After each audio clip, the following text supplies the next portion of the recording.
Hey guys, okay, so the plan is for today, what I'm going to review is the hematology overview, and then I want you to get out your CBC with diff.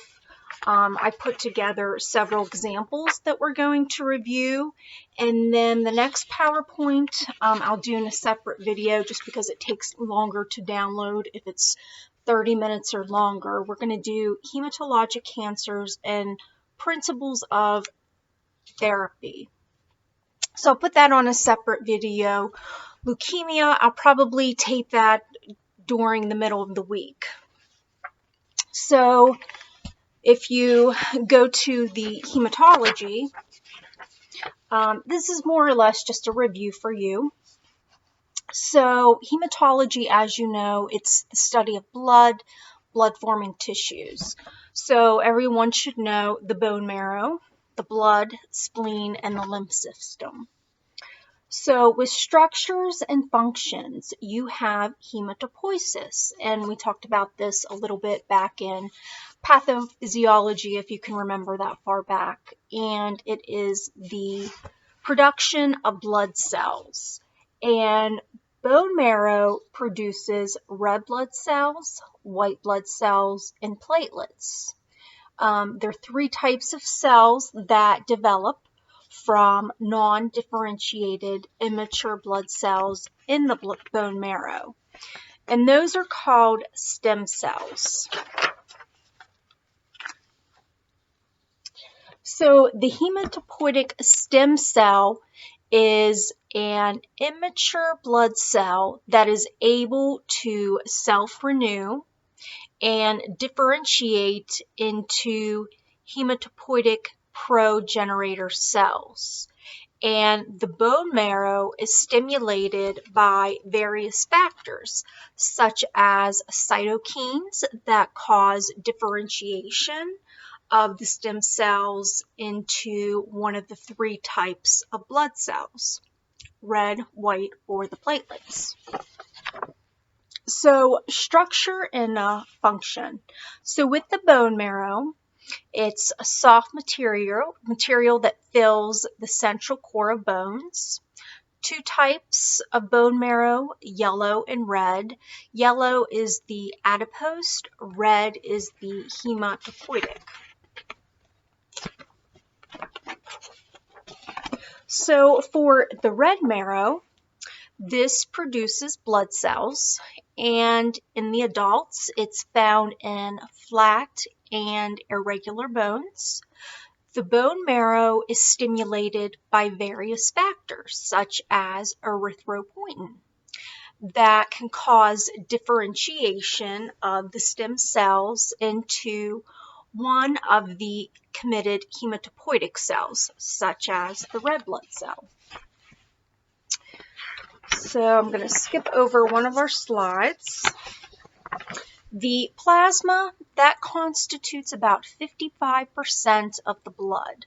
It's primarily made of water. It contains proteins, electrolytes, gases, nutrients, as well as waste. Structure and function. Blood cells make up roughly 45% of the blood. So our red blood cells, or the erythrocytes, their job is oxygen transportation. With the leukocytes, white blood cells, this protects us from infection. And of course our thrombocytes, or our platelets, that promotes coagulation. So, as you know, erythrocytes transports oxygen and carbon dioxide in the blood. And hemoglobin, that's made up of iron and protein.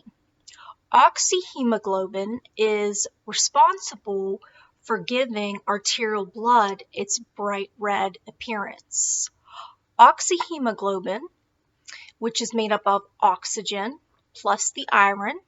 So as red blood cells flow to the body tissues, oxygen detaches from the hemoglobin and diffuses from the capillary into our tissue cells. Carbon dioxide from the tissue cells back into the capillary attaches to the globin, the portion of hemoglobin, and it's transported into the lungs for removal. It also helps to maintain acid-base balance. So again, with erythropoiesis, it's the process of red blood cell production and released primarily by the kidneys that stimulates the bone marrow to increase erythrocyte production. So you want to think of as the bone marrow, they make our red blood cells, the white blood cells, and the platelets, but it's the kidneys who actually order it. So if you turn to some of the different types here, it talks about our granulocytes. And these have granules in their cytoplasm and are called polymorphonuclear leukocytes. Some examples of these are the neutrophils, phagocytosis, that's a process by which white blood cells engulf any unwanted organism and then digest and kill it. And this occurs in the early phase of inflammation. With eosinophils, the cell function is phagocytosis as well as parasitic infection. Basophils, that their job is inflammatory response and allergic response. With agranulocytes, these have one discrete nucleus and no granules in their cytoplasm. So examples are your lymphocytes and your monocytes. And with the lymphocytes, you're looking at cellular humoral immune responses. With monocytes, you're looking at phagocytosis as well as the cellular immune response. So with basophils, they contain chemical mediators such as heparin and histamine, and thus they're a part of the allergic and the inflammatory reactions. And with neutrophils, this is the most common form of granulocyte, with 50 to 70% of all leukocytes being neutrophils.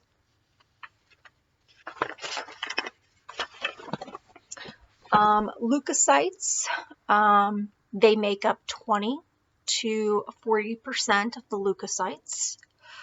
Lymphocytes, they include the B cell and T cells and form the basis of cellular and humoral immune response.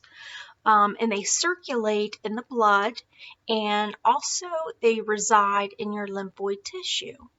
Natural killer cells, these are lymphocytes that do not require prior exposure to antigens to kill viruses, infected cells, and they activate the T cells and phagocytes.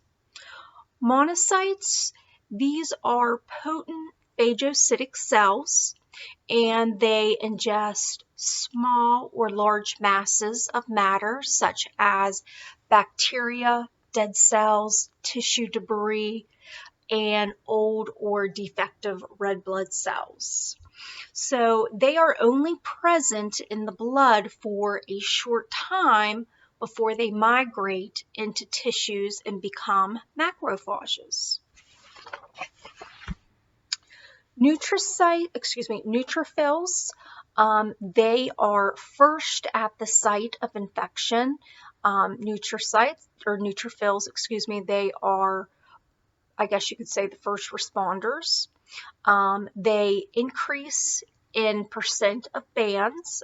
That is called a shift to the left. meaning that the bone marrow is releasing less mature cells into circulation in response to a site of injury, and their lifespan can be 2 to 14 days. Eosinophils, these are involved in neoplastic disorders, skin disease, connective tissue disorders, and they defend parasitic infections. Also, people can have too much eosinophils in the blood, which can lead to problems with eosinophilic asthma. And so eosinophils, they defend against parasites, and they're found in a large numbers in the lungs and the GI tract. With basophils, they're part of the response seen in allergic and inflammatory reactions. Mast cells are similar to basophils, but they reside in connective tissues and they play a central role in inflammation, permeability of blood vessels, as well as smooth muscle contraction.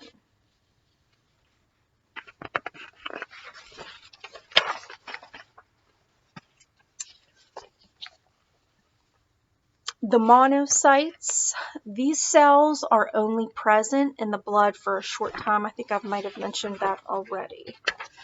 So with macrophages, monocytes that have migrated into the tissue.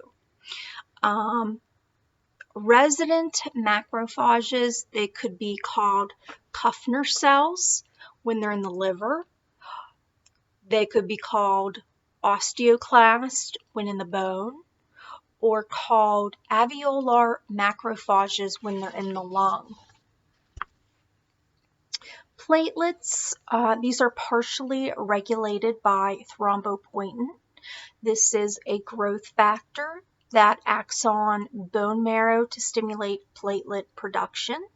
It's produced in the liver, kidneys, smooth muscles, and the bone marrow.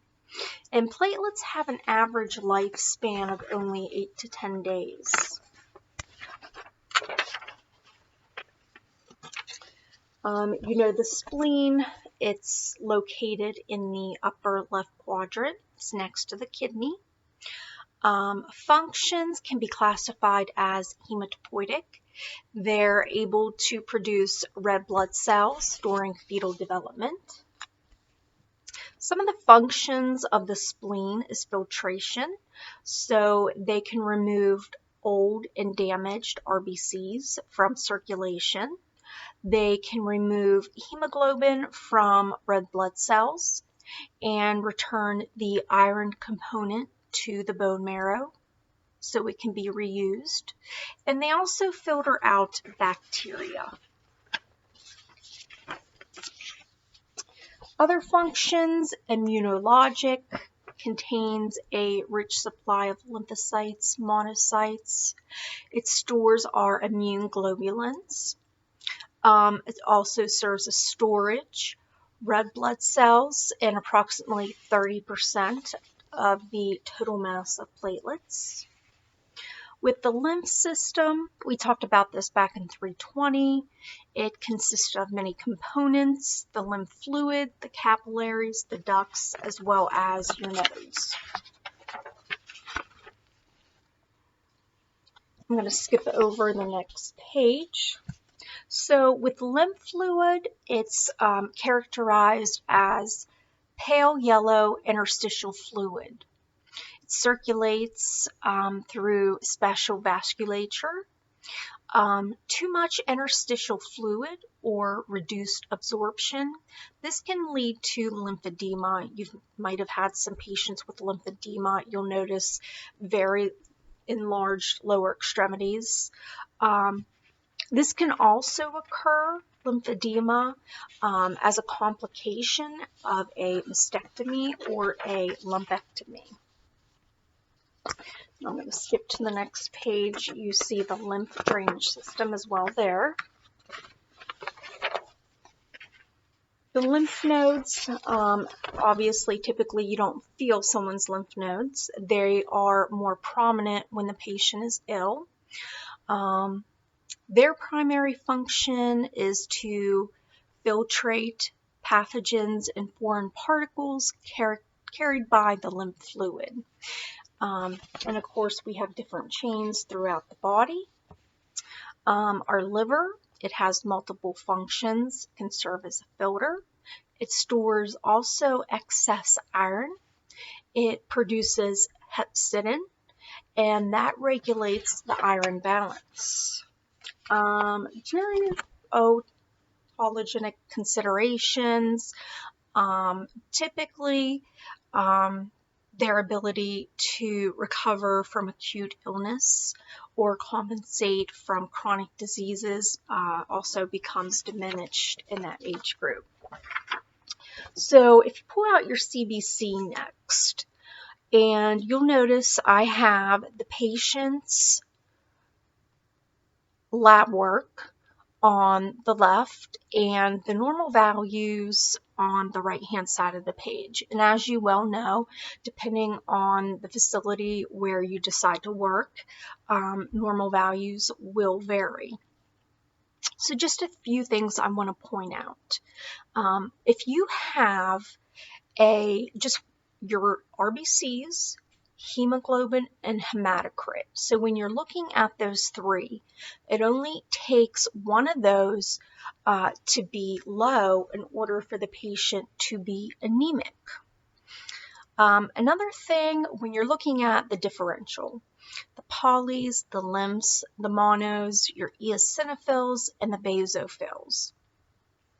So if you take if you get a calculator out or you just add this up, if you add all of those patients' results, polys, lymphs, monos, eosinophils, basophils, they're all going to add up to 100. And usually that tells me it's a pretty good CBC. Next, if we look at our polys. Now, polys can also be known as SAGs or neutrophils. And again, so our neutrophils, they are the body's primary defense against bacterial infection as well as physiologic stress. So an increase in neutrophils, as with an acute bacterial infection, could be due to an inflammatory process, and so on. Now, let's just say you notice a decrease, possibly it could be from maybe this patient's receiving chemo. Another thing that you want to think about, and you probably won't see this in the textbook, I went to a nurse practitioner review once, and the author was saying that if you do notice the polys or the lymphs are close together, then it's more likely to be viral. And of course, our poly and our lymphs, those are our first responders.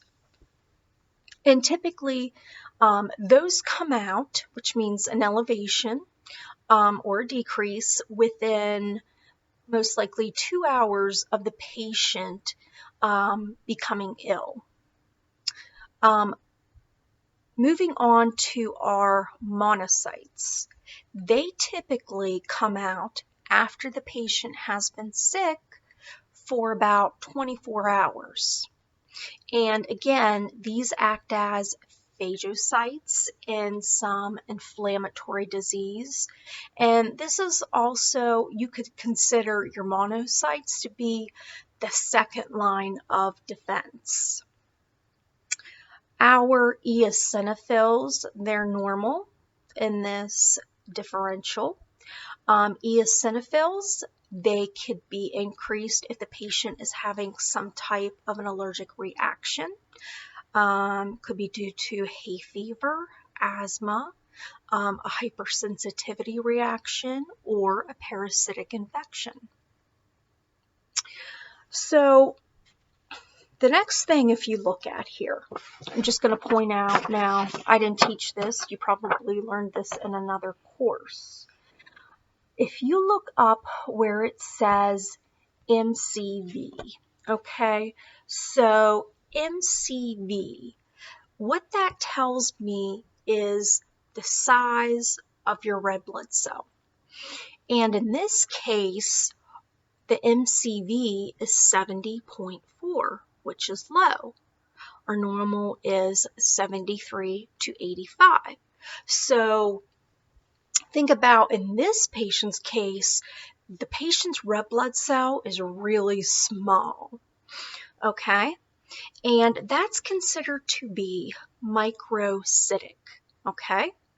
When the RBC is small, MCV, think of size. The next thing we look at is our MCH, okay? And think about MCH as looking at the color of the red blood cell. And in this case, it's low. So let's just say this RBC, it's a very pale pink. It's not that dark red as it should be. And then if you look next, you look at the RDW, and it's elevated. And so when I think of RDW, I kind of think about it's a variation of your red blood cell. So it's kind of like maybe you go out and you're getting maybe a bunch of donuts. So you ask for a box of 12 donuts. But when you open the box and they're giving you, maybe you have like 10 regular donut, same size, but they threw in 2 donut holes. So there's a little bit of variation with the red blood cells. So if I had to look at this CBC, I would say this is microcytic. The red blood cells are small. They're hypochromic, they're pale. They have an elevated RDW, so there's some variation in our red blood cells.